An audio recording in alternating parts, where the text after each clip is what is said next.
PB के अमोल भाई हैं, जो कि एडवोकेट हैं सुप्रीम कोर्ट और हाई कोर्ट के, और वो आज टॉपिक लेंगे self transformation is world transformation, कि हम कैसे अपने आप को परिवर्तन करके पूरे जगत को परिवर्तन कर सकते हैं। क्योंकि हम कहते हैं ना, वो ऐसा है, वो ऐसा है, उसको ठीक होना चाहिए, ऐसा हो जाए तो सब कुछ ठीक हो जाएगा। तो दूसरे को ठीक करने से पहले हमें अपने अंदर झांकना होगा, हमें देखना होगा हमारे अंदर क्या कमी है। हो सकता है उस कमी को अगर हम दूर कर ले तो सब कुछ ठीक हो जाए। तो ये टॉपिक को लेने के लिए मैं पीबी के अमोल भाई जी को इनवाइट करती हूँ। जो हमारा टॉपिक है वो हाउ टू कंट्रोल माइंड, स्व परिवर्तन से विश्व परिवर्तन। हम श्रीमद् भगवद गीता में चैप्टर नंबर 6 श्लोक नंबर 13 इसमें बोला है कि मेडिटेशन, जिसको ध्यान बोलते हैं, उसकी प्रोसीजर क्या होती है। तो हम सब सीधा बैठेंगे 2 मिनट के लिए। सेमिनार स्टार्ट करने से पहले सीधा, गर्दन सीधी, पीठ सीधी, आपका सिर सीधा। और आपको मैं ऐसी एक यूनिक मेथड ऑफ मेडिटेशन बताऊंगा that will be useful for your entire life. आपको सभी को मस्तक के बीच में, जिसको कहते हैं भ्रुकुटी, in the middle of the forehead, यहां पे आपको कॉन्सेंट्रेट करना है। जैसे आकाश में स्टार चमकता है, देखा है स्टार, छोटा सा स्टार, वैसे star, point of light, it is blinking in the middle of the forehead. ऐसे इमेजिन करना है। कोई भी व्यक्ति, कोई मित्र, संबंधी, पेरेंट्स, टीचर्स, रिश्तेदार, काका, मामा, चाचा, ताऊ, कोई भी याद नहीं आना चाहिए। Detach completely from the world. सिर्फ एक ही thought, I am a point of light situated in the middle of the forehead. ठीक है, बाकी कुछ भी थॉट नहीं आना चाहिए। थॉट आ रहा है तो उसके पीछे भागना नहीं है, उसको डांट लगानी है। I am a point of light, चुप बैठ, I am a point of light. भ्रुकुटी के बीच में मैं पॉइंट ऑफ लाइट, चमकता हुआ सितारा हूं।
शांति, the meaning of word Om Shanti.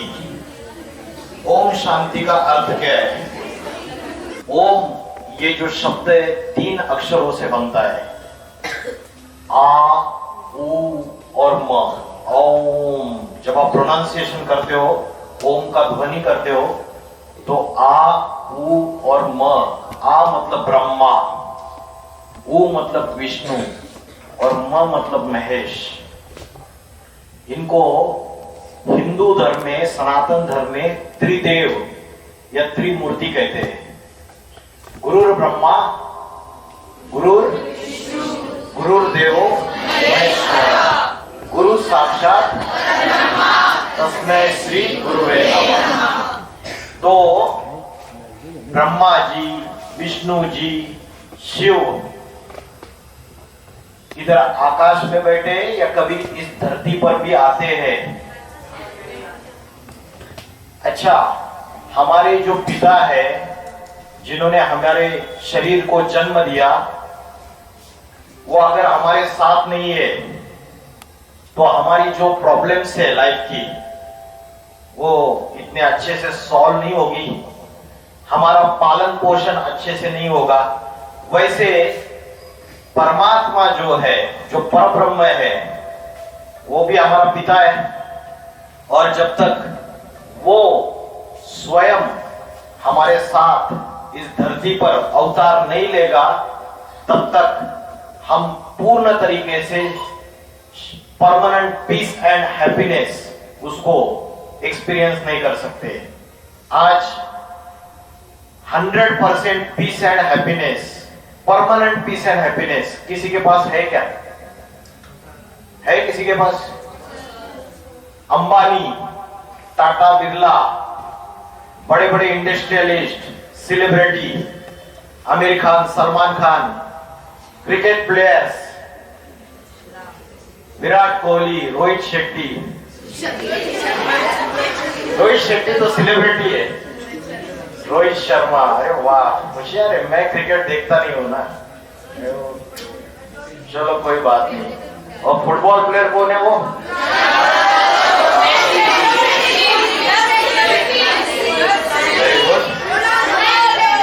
अभी अभी आगे देखते हैं, अभी आगे के क्वेश्चंस आएंगे, अभी आगे के क्वेश्चंस आएंगे। ओ भैया इधर इधर। तो ये जितने भी क्रिकेटर है, ये फुटबॉल प्लेयर्स है, ये सेलिब्रिटी है, ये बड़े बड़े पॉलिटिशियंस है, क्या ये परमानेंट पीस एंड हैप्पीनेस खुद अनुभव करते होंगे अपने लाइफ में? नहीं। चाहे करोड़पति है, मल्टी बिलोनियर है, फिर भी उसको समस्या है। तो परमानेंट पीस एंड हैप्पीनेस के लिए सारी दुनिया ढूंढ रही है, सारी दुनिया भाग रही है।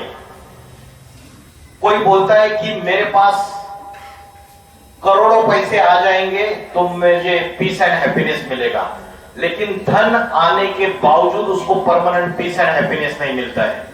हम बाहर की दुनिया में आज व्यक्तियों में, साधनों में सुख और शांति ढूंढ रहे हैं। हम बोलते हैं अरे देखना मेरा उससे फ्रेंडशिप हो जाएगा ना, देख मेरा लाइफ बहुत बढ़िया, फिर वो मेरा बहुत अच्छा फ्रेंड बन जाएगा, हमारा लाइफ बढ़िया सेटल हो जाएगा।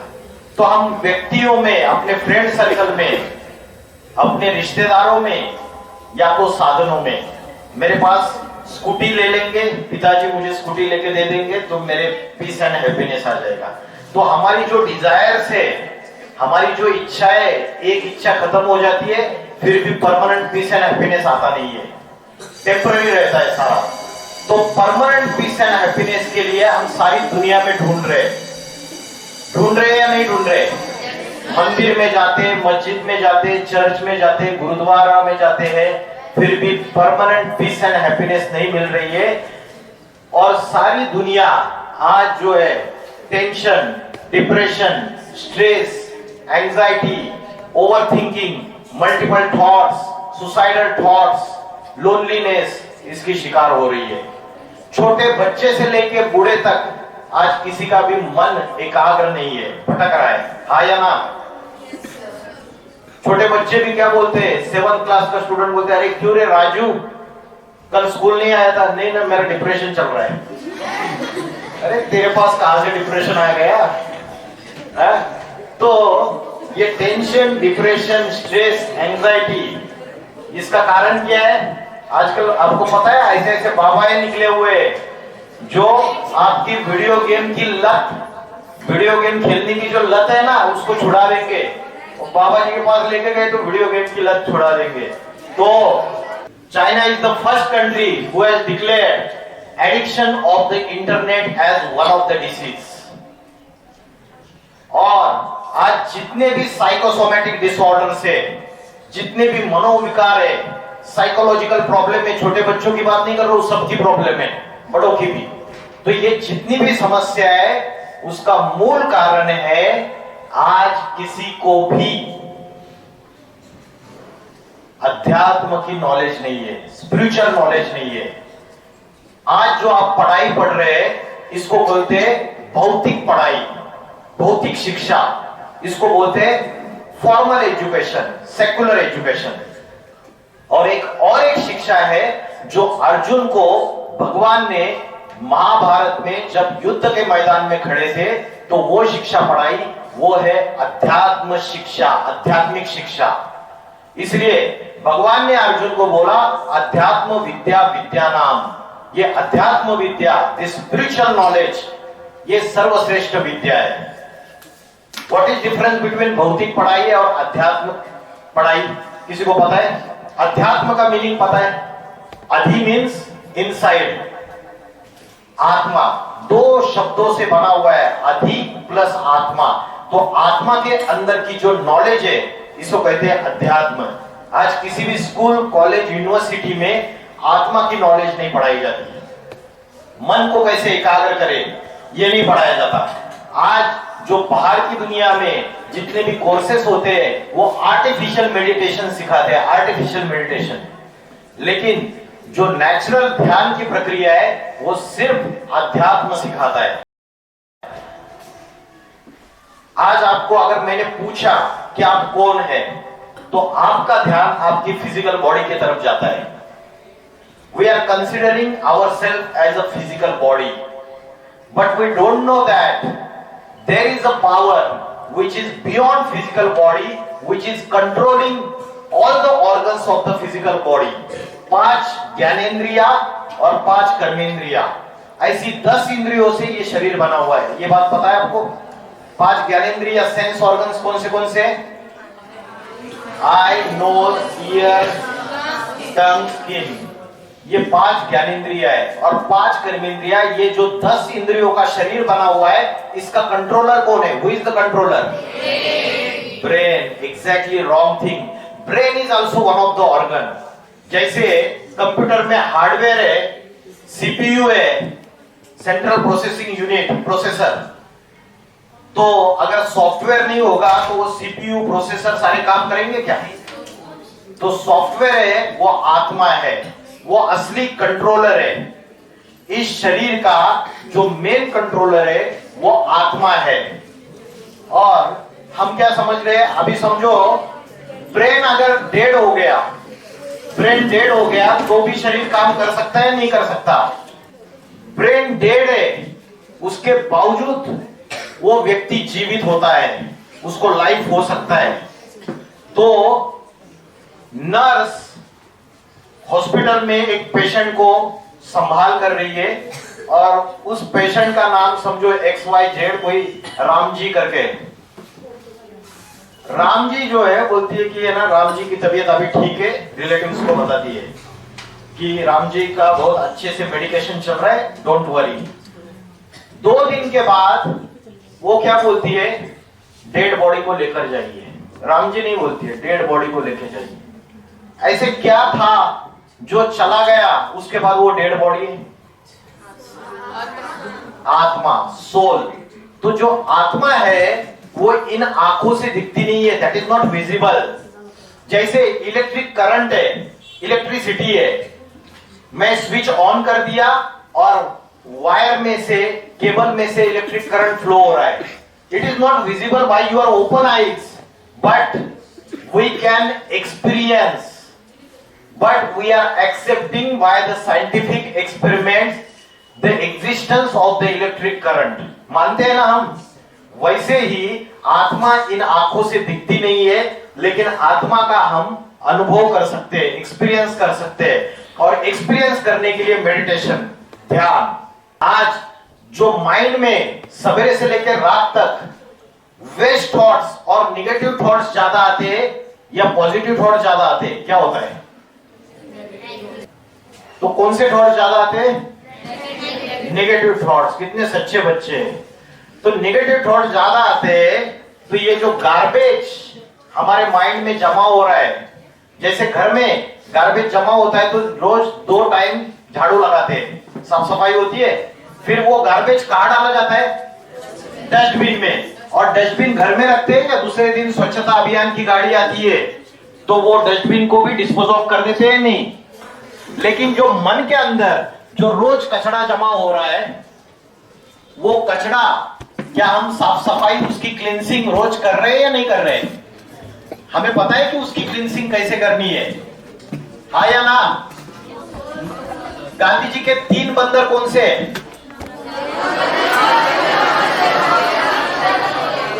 और चौथा बंदर है बुरा मत सोचो। ये चारों बंदर को रोज हम वायलेट करते हैं या नहीं करते हैं? आंखों से बुरा देखते हैं, कानों से बुरा सुनते हैं, मुख से बुरा बोलते हैं और मन से बुरा सोचते हैं। तो ये जो गार्बेज रोज हमारी आत्मा के अंदर जमा हो रहा है, इसकी क्लींसिंग कैसे करनी है, इसका आंसर मिलता है स्पिरिचुअल एजुकेशन में, आध्यात्मिक ज्ञान में।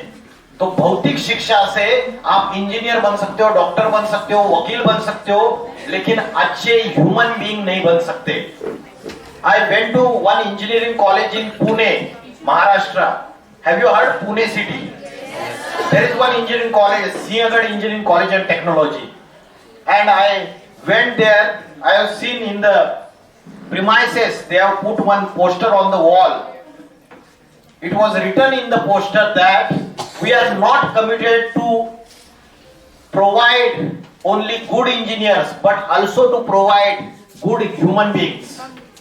तो क्या फर्क है इंजीनियर और ह्यूमन बीइंग्स में? आपको ह्यूमन बीइंग इस वर्ड का मीनिंग पता है? Human plus being. Human means human skeleton, हड्डी मांस, बोन्स, आपका जो भी फ्लैश है, इससे जो आपका बॉडी बना हुआ है, दैट इज ह्यूमन स्केलेटन। ये ह्यूमन है। और बीइंग मतलब क्या? Human means human skeleton. And what is the meaning of being? Being मतलब एनर्जी। बीइंग मतलब क्या? और आत्मा एक एनर्जी है। इसको आप एनर्जी बोलो, ऊर्जा बोलो, चेतना बोलो, प्राण शक्ति बोलो, कॉन्शियसनेस बोलो। जैसे ही वो कॉन्शियसनेस शरीर से निकल जाती है, ये डेड बॉडी है।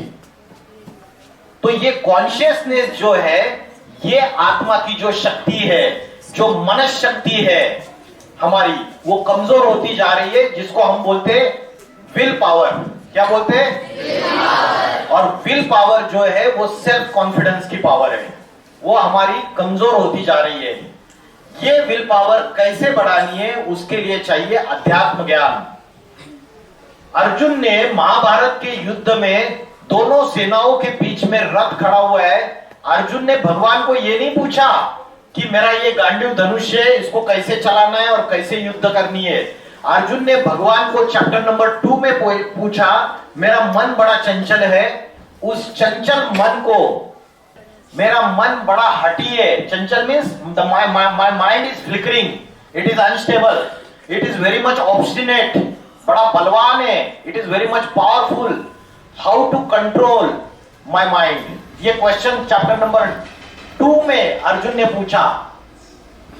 तो भगवान ने उसको जवाब में उसको अस्त्र शस्त्र चलाने की विद्या नहीं सिखाई। भगवत गीता में भगवान ने उसको जवाब में दिखाया, ये सिखाया कि इस मन को कैसे कंट्रोल करना है। What are the techniques of the self realisation. Google में आप सारी दुनिया को सर्च कर सकते हैं, लेकिन आप खुद को नहीं ढूंढ सकते। Who am I, what is my true identity, मैं कौन हूं। आज हम अपनी ट्रू आइडेंटिटी समझ बैठे, I am a physical body, but I am not a physical body, I am a soul.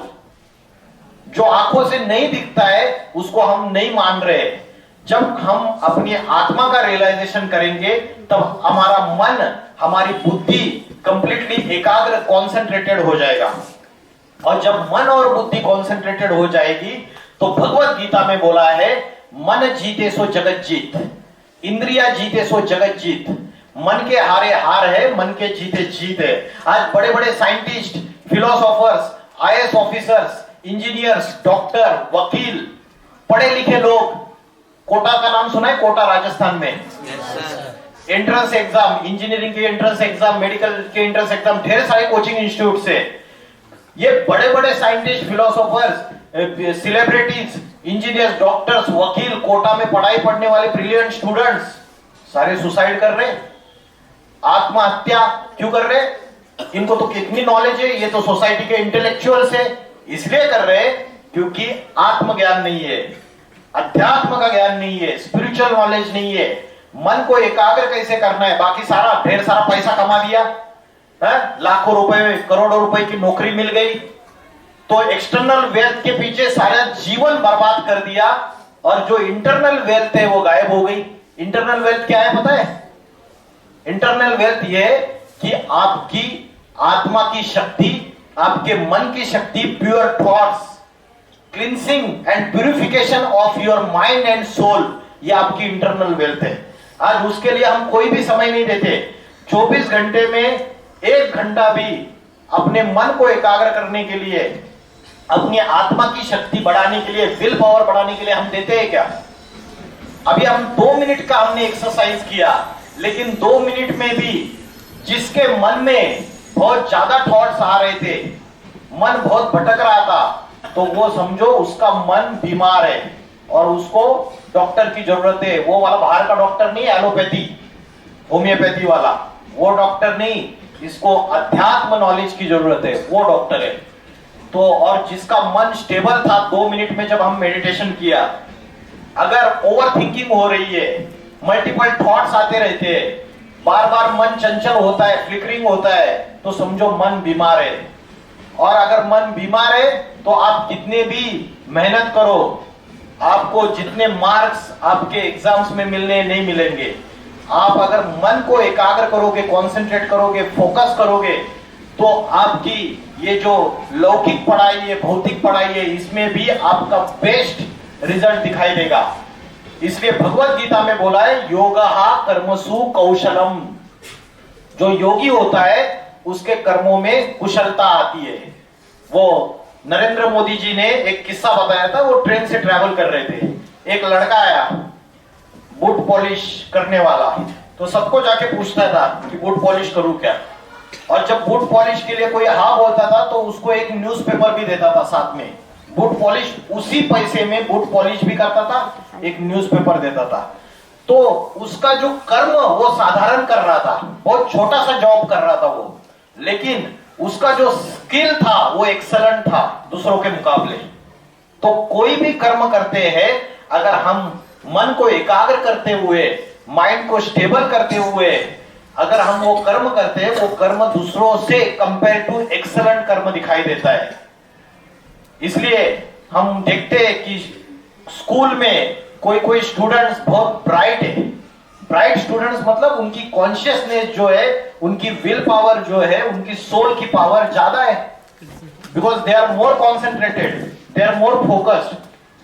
तो अध्यात्म जो है, जो आत्मा की नॉलेज है, जैसे एक पेड़ होता है, वृक्ष होता है, वृक्ष को अगर पानी डालना है तो पानी कहां डालोगे?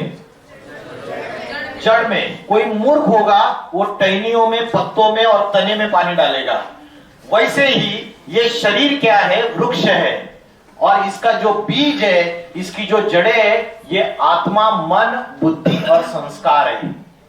इस मन, बुद्धि, संस्कार और जो आत्मा की 3 शक्तियां है, इसको हम पानी डालते ही नहीं है। हम शरीर हट्टा कट्टा, अच्छे बाइसेप ट्राइसेप दिखने के लिए जिम जाते हैं, नहीं तो लड़की है तो ब्यूटी पार्लर जाएगी, बहुत सुंदर दिखना है। तो देख, शरीर के रिलेटेड अपने बॉडी को जो भी नीड्स है, जो भी इच्छाएं है, उसकी पूर्ति करने के लिए, उसको सेटिस्फाई करने के लिए हम सारा समय देते हैं।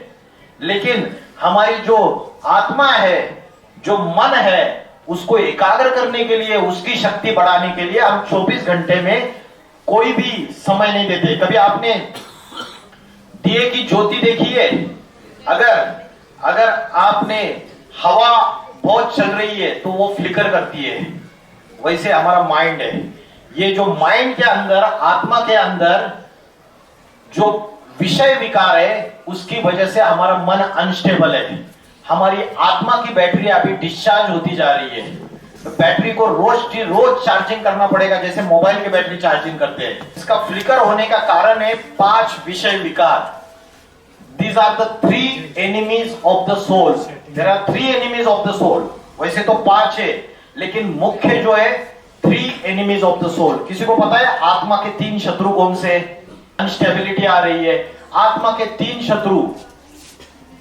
हाँ मैडम, वेरी गुड, एकदम परफेक्ट आंसर बताया। भगवत गीता में बोला है त्रिविधस्य नरकस्य इदम द्वारम नाशनम आत्मना। काम का मतलब क्या है? काम का मतलब है लस्ट, क्रोध का मतलब है एंगर, और लोभ मीन्स अटैचमेंट। एक्स्ट्रा अटैचमेंट होती है ना, कभी कभी बहुत एक्स्ट्रा अटैचमेंट हो जाती है किसी से, और एक्स्ट्रा अटैचमेंट होती है किसी से बहुत ज्यादा, तो वो दुख का कारण है या सुख का कारण? उससे सुख मिलता है या ज्यादा दुख मिल जाता है? बहुत एक्स्ट्रा अटैचमेंट होगी तो सुख मिल जाता है। अरे सबसे बड़ा दुख मिल जाता है, सबसे बड़ा क्या, छोड़ के चले जाते हैं तो दुख मिलता है।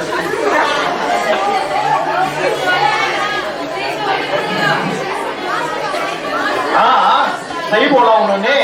समझो कोई रिलेटिव्स है आपके, कोई रिलेटिव्स है और आपका एक्स्ट्रा अटैचमेंट है। समझो मौसी का लड़का आता है घर पे, आपका एक्स्ट्रा अटैचमेंट है।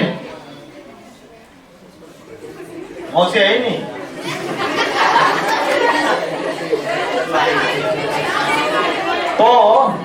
तो काम, क्रोध और लोभ, ये 3 जो है ये आत्मा के 3 शत्रु है। गुस्सा किसको किसको बहुत ज्यादा आता है? Raise your hand. बहुत ज्यादा आता है। अगर गुस्सा ज्यादा आता है तो समझो मन बीमार है। और जब भी गुस्सा आता है ना, तो गुस्सा आने के बाद क्या करना है? अपने को एक चमाट मार देना है। जब भी गुस्सा आता है कि गलती किया ना, पनिशमेंट देना पड़ेगा, खुद ही खुद को चमाट मारना है। तो आत्मा के 3 शत्रु है, डोंट डाइवर्ट। आत्मा के 3 शत्रु है, काम, क्रोध और लोभ। ये आत्मा के शत्रु है जिसकी वजह से आत्मा की बैटरी डिस्चार्ज होती है। अब ये आत्मा का भोजन क्या है? शरीर का भोजन अलग है और आत्मा का भोजन अलग है। जैसे कार है और कार का ड्राइवर है, दोनों का भोजन एक है या अलग अलग है? वैसे आत्मा ये ड्राइवर है। ज्यादा खाना खिलाते हैं क्या हमको घर पे? आत्मा ड्राइवर है और शरीर जो है वो गाड़ी है। तो आत्मा का भोजन अलग है और शरीर का भोजन अलग है। शरीर का भोजन हमें पता है, वो हम 3 टाइम 4 टाइम खाते रहते हैं, बिना आपको इंसिस्ट किए बगैर जाकर खाते हो। लेकिन आत्मा का भोजन क्या है? कोई आंसर देगा? What is the food of the soul? Yes, अच्छे विचार, गुड थॉट, और मेडिटेशन, वेरी गुड। और 2 भोजन है, एक तो मेडिटेशन, वही अच्छे विचार आ गई, दोनों चीजें। और दूसरा शांति। शांति तो चाहिए, वो लाने के लिए भोजन क्या लेना है? पॉजिटिविटी। तो 2 भोजन है। पहला भोजन बताया कि मेडिटेशन, जिसको बोलते हैं ध्यान, और दूसरा भोजन है ज्ञान, आध्यात्मिक ज्ञान, स्पिरिचुअल नॉलेज। ज्ञान ये जल है? और जो मेडिटेशन है, ध्यान है, जिसको योग भी कहते हैं, ये अन्न है। ये दोनों चीजें साथ में चाहिए। अगर हम खाना ही खाना खाते रहे और पानी नहीं पिएंगे तो भोजन डाइजेस्ट नहीं होगा। तो स्पिरिचुअल नॉलेज, मैडम ने बोला गुड थॉट्स, तो गुड थॉट्स आएंगे कैसे? जब कोई अच्छी स्पिरिचुअल नॉलेज रोज सुनेंगे, आधा घंटा 1 घंटा अच्छे विचार आएंगे मन में, तो निगेटिव थॉट्स भाग जाएंगे, क्लींसिंग हो जाएंगी माइंड की। लेकिन हम अच्छे विचार सुनते ही नहीं है। तो पहला है ज्ञान और दूसरा है ध्यान। ध्यान माना मेडिटेशन। कैसे करना है मेडिटेशन? ये रॉन्ग वर्ड है, ध्यान भी रॉन्ग वर्ड है, सही वर्ड है योग। क्या है? योग। लेकिन आज हम क्या समझते हैं? जो रामदेव बाबा सवेरे सवेरे इंडिया टीवी चैनल पे आकर जो पेट हिलाते उसको हम योग समझते हैं। योगासन और प्राणायाम को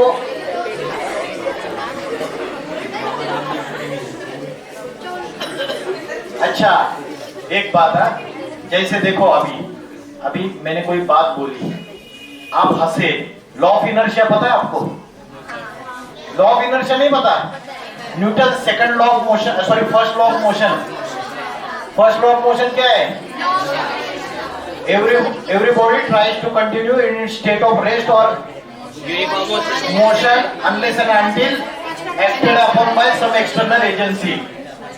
अभी आपने कोई बात हो गई, आपने हंसना चालू कर दिया या आपका माइंड उधर डाइवर्ट हो गया, लेकिन आपकी अगर मन की शक्ति अच्छी है तो आप एक सेकंड में फुल स्टॉप लगा के अपने आप को कंट्रोल करके तुरंत मेरी दूसरी बात की तरफ ध्यान देंगे। अगर आपकी मन की शक्ति अच्छी नहीं है तो आप हंसते ही रहेंगे पागल जैसे, अरे बात खत्म हो गई, अभी दूसरी बात चालू हो गई। तो माइंड को जैसे स्विच ऑन करते ऑफ करते, तुरंत लाइट चालू हो गया बंद हो गया, वैसे ही माइंड को जब चाहे तब, अभी किसी से झगड़ा हो गया, किसी ने इंसल्ट कर दिया, दुख लगा, फिर एक सेकंड में, एक मिनट में अपने आप को फुल स्टॉप लगाया, फुल स्टॉप, और उससे बाहर आ गए। अगर हम जीवन में जो भी चीजें होती है उसको तुरंत जैसे स्विच ऑन ऑफ करते हैं, वैसे माइंड को कहां लेके जाना है, कहां फुल स्टॉप लगाना है, इसकी जो पावर है, शक्ति है, ये हमारे अंदर होनी चाहिए। हम इसमें ऐसे घुल मिल जाते हैं, ऐसे उसमें इन्वॉल्व हो जाते हैं कि हम उससे दुखी होते हैं। तो आत्मा का भोजन मैंने बताया ज्ञान और ध्यान। ध्यान मतलब योग, और योग मतलब योगासन और प्राणायाम नहीं, जो रामदेव बाबा सिखाते हैं। योगासन और प्राणायाम सिर्फ शरीर को स्वस्थ रखने के लिए, फिजिकल बॉडी को स्वस्थ रखने के लिए, लेकिन आत्मा की शक्ति बनाने के लिए जो योग है, जो भगवान ने अर्जुन को भगवत गीता में राजयोग सिखाया, उस राजयोग का जो असली मीनिंग है आज भारतवासियों को पता नहीं है। और आज हम इंटरनेशनल योगा डे मना रहे हैं और हमको पता ही नहीं है, फॉरेनर्स को क्या पता चलेगा, भारतवासियों को ही पता नहीं योग का असली मीनिंग क्या है। अर्जुन को जो भगवान ने योग सिखाया, राजयोग सिखाया, उसका असली मीनिंग हम बताएंगे आपको। योग का अर्थ क्या है, लिटरल मीनिंग किसी को पता है? योग इस शब्द का लिटरल मीनिंग, फिर मैं राजयोग क्या है बताऊंगा। योग मीन्स कनेक्शन, यूनियन। योग का अर्थ क्या है? यूनियन। किसका किसके साथ यूनियन, किसका किसके साथ कनेक्शन, बताओ। Very good answer. आत्मा का परमात्मा से जो कनेक्शन है, जो यूनियन है, उसको कहते हैं योग। जैसे हमारी आत्मा है लेकिन उसकी बैटरी डिस्चार्ज है, बैटरी छोटी है, उसको चार्जिंग करना है, तो कनेक्शन बड़ी बैटरी से देना चाहिए या जनरेटर से देना चाहिए। तो जो बड़ी बैटरी है, जो जनरेटर है, वो कौन है? परमात्मा। लेकिन हम क्या करते हैं, हमारी बैटरी खुद की डिस्चार्ज है और दूसरे की भी डिस्चार्ज है, उसकी छोटी बैटरी से ही कनेक्शन जोड़ते रहते हैं, तो और ही डिस्चार्ज होती रहती है। समझ में आ रहा है? ऐसे दोस्त बनाएंगे जिसके पास खुद के पास ये अच्छे गुण नहीं है, दैवी गुण नहीं है, डिवाइन क्वालिटीज नहीं है, अच्छाइयां नहीं है, तो हम ऐसों से अपने बुद्धि का, अपने इंटेलेक्ट का कनेक्शन जोड़ देते, तो हमारे अंदर वैसे ही संस्कार आते हैं। अगर कोई चोर है, चोरी करता है, डकैत है, डकैती करता है, हम उसके वीडियोस गूगल में देख रहे हैं, अरे कैसे चोरी करता है, तो उससे कनेक्शन करेंगे तो बुद्धि में वैसे ही चोरी और डकैती के संस्कार आएंगे। जैसा संग वैसा रंग, जैसे खाओगे अन्न वैसे बनेगा मन, जैसे पियोगे पानी वैसे होगी वाणी। अन्न का मन से कनेक्शन है, as a food so the mind. वैसे ही हमारी जो संगत है वो अच्छी संग होना चाहिए। कलयुग में दो प्रकार के दोष है, देयर आर दो दोषा है कलयुग में। कौन से दोष है? एक है अन्न दोष और दूसरा है संग दोष। Good company, bad company. गड्ढे में कौन सी कंपनी लेके जाती है? Bad company. आज आप 100 लोगों को मिलेंगे तो उसमें 99 लोग आपको गलत तरीके से गलत रास्ते पर लेके जाएंगे। इसलिए ये बात ध्यान में रखना कि जितना आप अच्छा संग करेंगे, जितना आप हाईएस्ट का संग करेंगे, वो सुप्रीम पावर है परमात्मा। परमात्मा का मीनिंग है परम मीन्स हाईएस्ट, श्रेष्ठ और आत्मा, हम सभी आत्माओं में वो हाईएस्ट है, दैट इज हाईएस्ट कॉन्शियसनेस। हमारी कॉन्शियसनेस लोअर है, तो उससे कनेक्शन जोड़ेंगे तो हमारी जो पावर है वो बढ़ती चली जाएगी। तो आज इस साइंस के साधनों में mobile, internet, social media, WhatsApp, TikTok है और क्या क्या रहता है, इंस्टाग्राम, यूट्यूब, फेसबुक, क्या कहते हैं, टिकटॉक बैन हो गया, किसने बैन किया?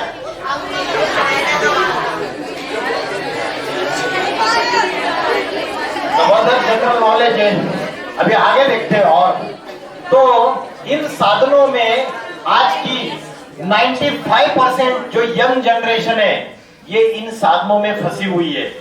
साइंस के साधनों में फंसने से हमारी बुद्धि श्रेष्ठ हो रही है, भ्रष्ट हो रही है। तो बुद्धि जो अनराइटियस हो रही है उसको राइटियस बनाने के लिए स्पिरिचुअल नॉलेज और meditation, food of the soul and which are the 3 enemies of the soul, इस बातों को ध्यान रखो। काम, क्रोध, लोभ। तो एक लॉ ऑफ अट्रैक्शन होता है, लॉ ऑफ अट्रैक्शन। पता है लॉ ऑफ अट्रैक्शन क्या है? लॉ ऑफ अट्रैक्शन कहता है as you think so you become, as you imagine so you create. जैसे आप सोचते हो वैसे ही आप बनते हो, जैसे आप इमेजिन करते हो वैसे ही आप निर्माण करते हो। शास्त्रों में बोला है कि ब्रह्मा ने अपने संकल्पों से, अपने थॉट से ये यूनिवर्स की रचना की, ऐसे शास्त्रों में बोला है। Brahma ji has established the universe by his thoughts. तो वैसे ही हम सभी अपने अपने थॉट से अपने अपने वर्ल्ड का क्रिएशन करते हैं। हमारी खुद की आत्मा ही हमारा मित्र है और हमारी आत्मा ही हमारा शत्रु है। Friend and enemy our soul itself. बुरा जो देखन मैं चला, बुरा न मिलियो कोई, जो मन देखा आपना, मुझसे बुरा न कोई।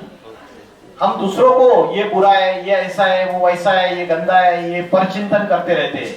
परचिंतन पतन की जड़ और स्वचिंतन उन्नति की सीढ़ी।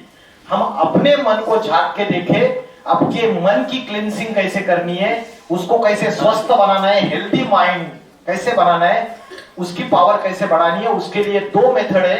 एक तो सवेरे आपको जल्दी उठना है। कौन सा समय? उसको बोलते हैं ब्रह्म मुहूर्त का समय, सूरज उगने से पहले। 5 बजे नहीं, 5 बजे तो ब्रह्म मुहूर्त खत्म होता है। प्रातः समय 2 बजे से लेके 4:45 बजे तक का जो समय है ये ब्रह्म मुहूर्त का समय है। 4 बजे उठ जाइए, 4 बजे उठ जाइए। 4 बजे उठ के आपको completely detach from the world, कोई भी व्यक्ति याद नहीं आना चाहिए, कोई फ्रेंड याद नहीं आना चाहिए। सिर्फ आई am a point of light situated in the middle of the forehead. बस आधा घंटा मन में जो भी अलग अलग विचार आ रहे हैं उन विचारों के पीछे भागना नहीं है। मैं आत्मा स्टार हूं, भ्रुकुटी के बीच में चमकता हुआ सितारा हूं, पॉइंट ऑफ लाइट। आपको सारे नाक, उसके नीचे जितने भी ऑर्गन से, इन सबसे बुद्धि हटा देना है। अपनी बुद्धि का कंसंट्रेशन, मन के सारे अलग अलग विचारों को एक पॉइंट ऑफ लाइट पे कंसंट्रेट करना है। तो कितने लोग कल से चालू करेंगे 4 बजे उठकर आधा घंटे के लिए ये प्रैक्टिस करना? हाथ उठाइए।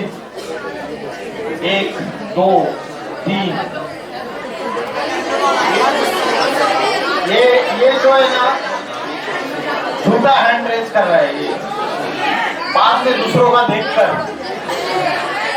हाँ जी, ठीक है, ओके ओके ओके। आप नीचे करो।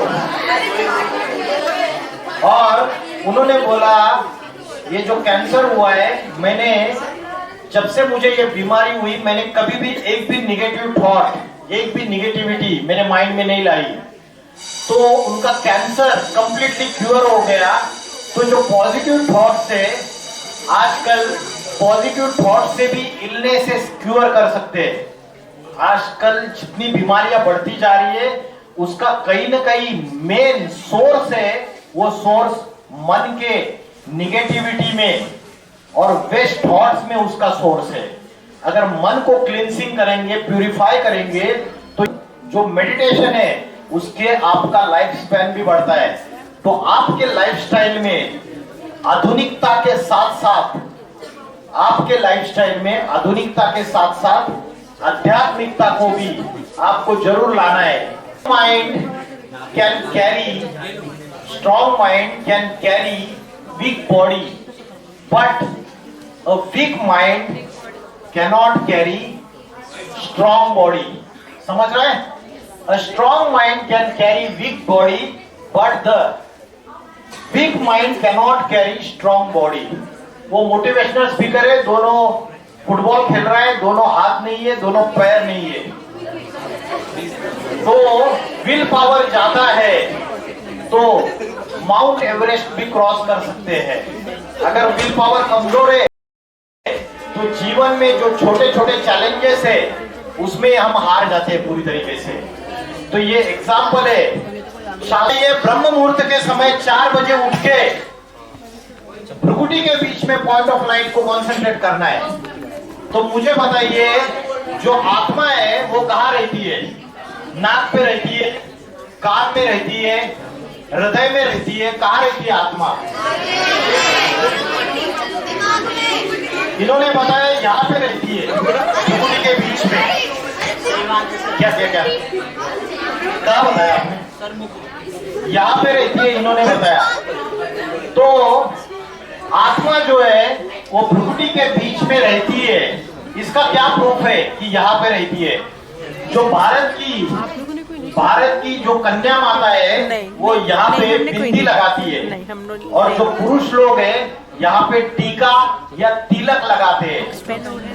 ये आत्मा में टिकने की निशानी है। जब द्वापर युग से ऋषि मुनियों को ये पता चला कि मनुष्य जो है वो बॉडी कॉन्शियसनेस में आ रहा है, वो अपने बॉडी को, फिजिकल बॉडी को ही सब कुछ समझ बैठा है, तब उसको ये ध्यान रहे कि जो पॉइंट ऑफ लाइट आत्मा है यहाँ रहती है, इसलिए ये परंपरा, ये ट्रेडिशन शुरुआत हो गई यहाँ पे बिंदी लगाने की और यहाँ पे टीका लगाने की।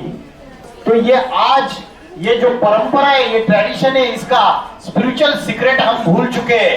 तो आत्मा कहाँ रहती है? अच्छा, इंदिरा गांधी जो है भारत की, जो एक्स प्राइम मिनिस्टर, उसके सिक्योरिटी गार्ड ने उनको शूट किया, 30-40 बुलेट शूट किए। अगर एक ही बुलेट यहाँ शूट करते थे तो 1 सेकंड में बॉडी डेड। तो यहाँ पे जो है प्राण शक्ति स्थित है, यहाँ पे प्राण शक्ति स्थित है, यहाँ पे आत्मा रहती है। आत्मा कहाँ रहती है? भ्रुकुटी के बीच में रहती है। अच्छा, बॉडी के 3 टाइप्स पता है? शरीर 3 प्रकार का होता है। किसी को पता है शरीर 3 प्रकार का होता है करके? एक है फिजिकल बॉडी, एक है फिजिकल बॉडी, दूसरी है एस्ट्रल बॉडी। एस्ट्रल बॉडी सुना है किसी ने? उसको बोलते हैं सूक्ष्म शरीर, उसको बोलते हैं सूक्ष्म शरीर। और तीसरा है कारण शरीर, जिसको कहते हैं आत्मा। आत्मा इज पॉइंट ऑफ लाइट, उसके बाद सूक्ष्म शरीर, उसके बाद ये फिजिकल बॉडी, स्थूल शरीर। ऐसे 3 प्रकार के शरीर है। आपको पता है, जब आप रात्रि में सोते हो तो सबसे पहले 2-3 घंटे की जो निद्रा होती है वो बहुत गहरी निद्रा होती है, उसको बोलते हैं सुषुप्त अवस्था। 3-4 घंटे की नींद कंप्लीट होने के बाद आप देखेंगे आपको सपने आना चालू हो जाते हैं और माइंड इधर उधर भागता रहता है, कहाँ चला जाता है, महाकुंभ में, गंगा नदी में डुबकी लगा के आ जाता है। उनसे एक फिजिकल बॉडी, स्थूल शरीर, एक सूक्ष्म शरीर और तीसरा कारण शरीर माना आत्मा। क्या? तो ये जो 3 प्रकार के शरीर है, हम जब रात्रि को स्वप्न में, हम जो माइंड हमारा ट्रैवल करता है वो सूक्ष्म शरीर होता है। तो जितनी आप स्पिरिचुअल नॉलेज और मेडिटेशन, ये दोनों चीजें बढ़ाएंगे, आत्मा को भोजन देंगे, तो आपको पता चलेगा कि राजयोग की जो शिक्षा है उससे आपके सोल की पावर बढ़ेगी। राजयोग की शिक्षा क्या है? इधर चित्र सामने दिखाई दे रहा है। ये जो व्यक्ति बैठा हुआ है, जिस आसन पे बैठा है, उसके 4 पिलर्स है।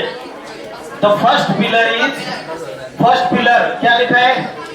First pillar is celibacy. Celibacy ब्रह्मचर्य, जिसको बोलते हैं सेल्फ कंट्रोल, क्योंकि हमारी इंद्रिया, हमारे ऑर्गन्स कंट्रोल में नहीं है। तो फर्स्ट है सेल्फ कंट्रोल।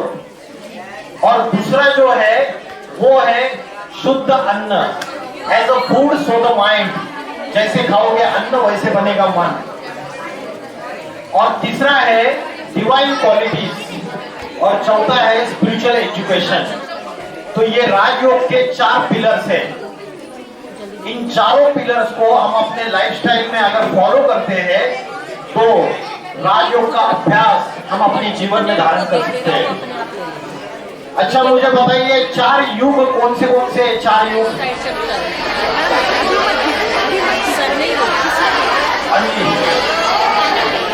सतयुग, गोल्डन एज, त्रेता युग, सिल्वर एज, द्वापर युग, कॉपर एज एंड कलयुग, आयरन एज। ये 4 युग है। अभी कौन सा युग चल रहा है? Wrong answer. अभी चल रहा है घोर पापी कलयुग। आपको पता है जैसे नाइट के बाद फिर से दिन आता है, डे एंड नाइट, ये चक्र है। जैसे सूर्य उत्तरायण होने के बाद दक्षिणायन होता है, जैसे ऋतु चक्र है, विंटर के बाद समर सीजन, फिर रेनी सीजन, ये चक्र घूमता रहता है। वैसे ये युगों का भी चक्र घूमता रहता है। सतयुग, त्रेतायुग, द्वापर युग, कलयुग। और कलयुग के बाद ये कलयुग, ये रात्रि के समान है। It is just like a darkness, night, darkness of the ignorance. आज हमें आत्मा की नॉलेज नहीं है, स्पिरिचुअल नॉलेज नहीं है, हम इग्नोरेंस में भटक रहे हैं। तो कलयुग जो नाइट है, उसके बाद आता है गोल्डन एज, जिसको बोलते हैं सतयुग। तो अभी जो समय चल रहा है, ये युग परिवर्तन का समय चल रहा है, ट्रांसफॉर्मेशन का समय चल रहा है। आज दुनिया में दुख, अशांति, व्यभिचार, अत्याचार, पाप, भ्रष्टाचार, हिंसा, आतंकवाद बढ़ता चला जा रहा है। आज हम कोई वॉयलेंट कोई सीरियल या वेब सीरीज देखते हैं जिसमें वॉयलेंस है, तो हमारा एटीट्यूड जो है वो भी वॉयलेंट बन जाता है। तो ये जो सोशल मीडिया है, ये जो टेलीविजन है, ये सारी चीजें हमारे माइंड के ऊपर अफेक्ट कर रही है। तो दुनिया में जब ऐसा समय आता है तो परमात्मा जो है, ईश्वर जो है, जिसको हम बोलते हैं सुप्रीम अथॉरिटी, ये supreme power, he incarnates on the earth in an ordinary human being. Bhagavad Gita में बोला है कि भगवान का इस सृष्टि पर आने का समय कौन सा है?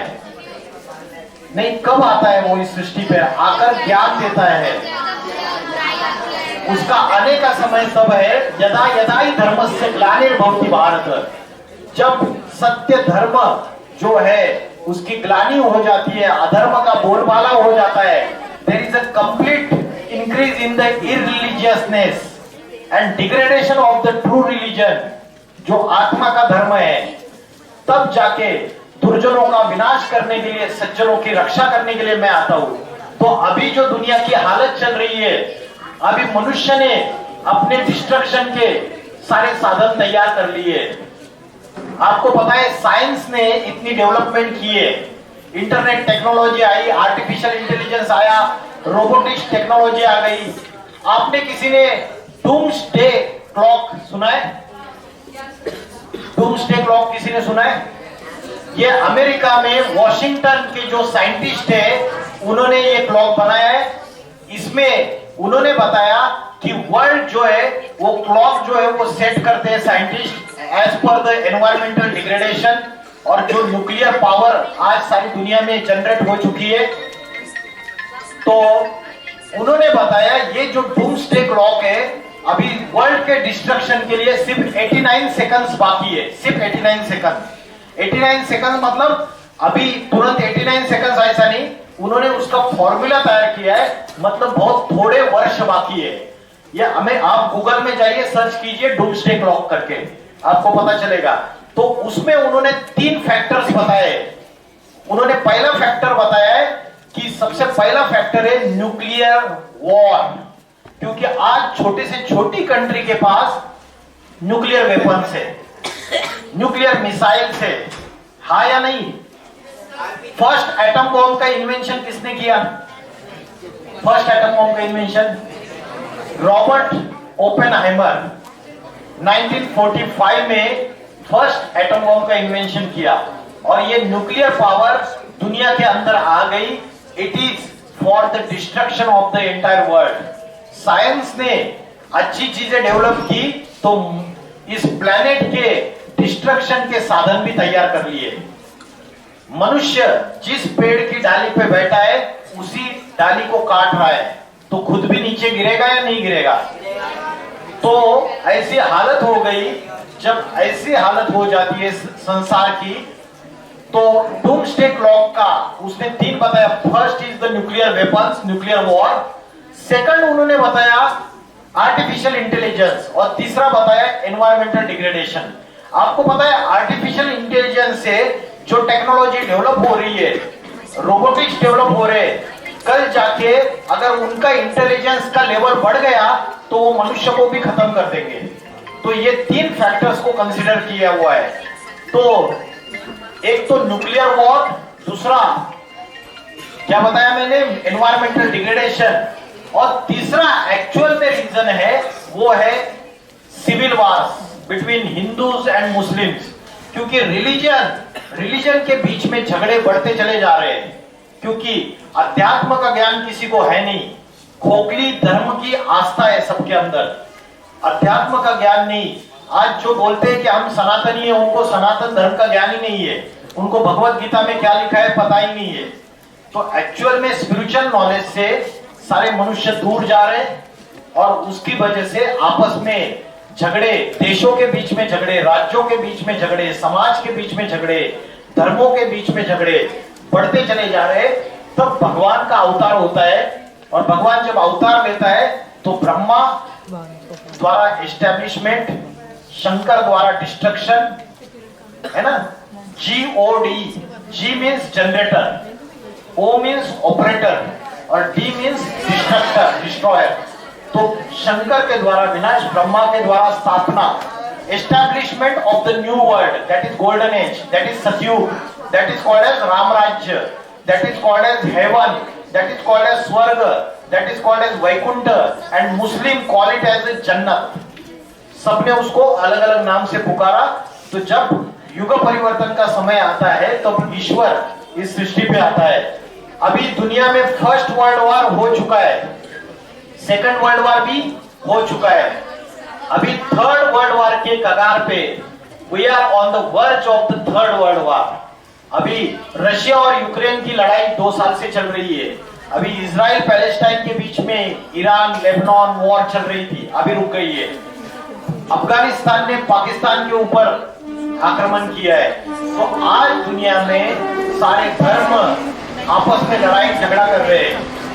जमीन, पानी और हवा सबने बांट लिया है पूरी तरीके से। पाकिस्तान जो है, पाकिस्तान क्या बोलता है कि मेरी एयर स्पेस से भारत का विमान नहीं उड़ेगा।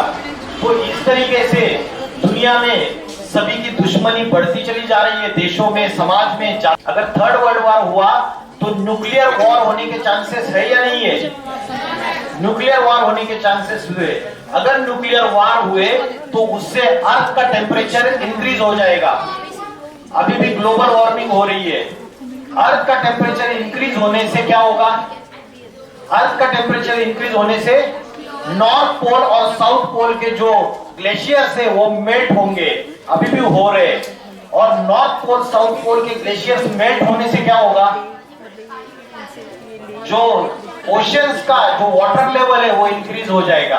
और वो इंक्रीज होने से क्या होगा? उससे इंक्रीज होने से जो बड़े बड़े आइलैंड्स है वो ओशंस के वाटर के अंदर सबमर्ज हो जाएंगे। इस तरीके से दुनिया जो है, ये जो एंटायर प्लेनेट है, ये डिस्ट्रक्शन के तरफ इसलिए खड़ी है क्योंकि मनुष्य पापी बनता जा रहा है, मोरल वैल्यूज खत्म हो रहे हैं। मोराली ये सारी मनुष्य सृष्टि डिग्रेडेशन के तरफ जा रही है। हमें स्पिरिचुअल नॉलेज, योग फिर से अपने अंदर लाना है। इस एजुकेशन के साथ साथ आध्यात्मिक नॉलेज लाना है, मेडिटेशन की पावर बढ़ानी है। उससे जो नव युग आएगा, न्यू वर्ल्ड आएगा, उसमें जो प्योर सोल्स है वही न्यू युग में ट्रांसफर होंगे, सारे ट्रांसफर नहीं होंगे। नेचुरल कैलेमिटीज, अर्थक्वेक, सुनामी, ये भूकंप, ज्वालामुखी, अगर नेचुरल कैलेमिटीज से भी दुनिया में डिस्ट्रक्शन हो सकता है, क्योंकि एनवायरमेंटल डिग्रेडेशन हो चुका है।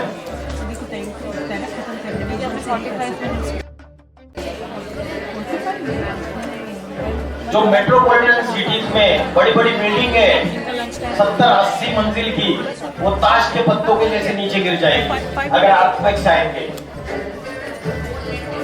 और अर्थक्वेक जो हो रहे हैं आजकल, वो मनुष्य जो डैम्स बना रहा है रिवर्स के ऊपर बड़े बड़े, that is one of the reason. Tree cutting कर रहे हैं, पेड़ काट रहे, जंगल खत्म हो रहे हैं।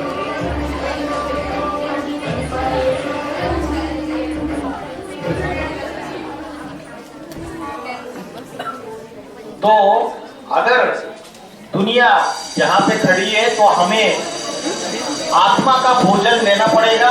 आत्मा का भोजन क्या है? आत्मा का भोजन क्या बताया?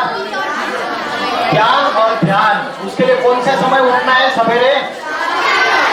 और आत्मा कहाँ रहती है? भ्रुकुटी के बीच में। और आत्मा के 3 शत्रु कौन से हैं?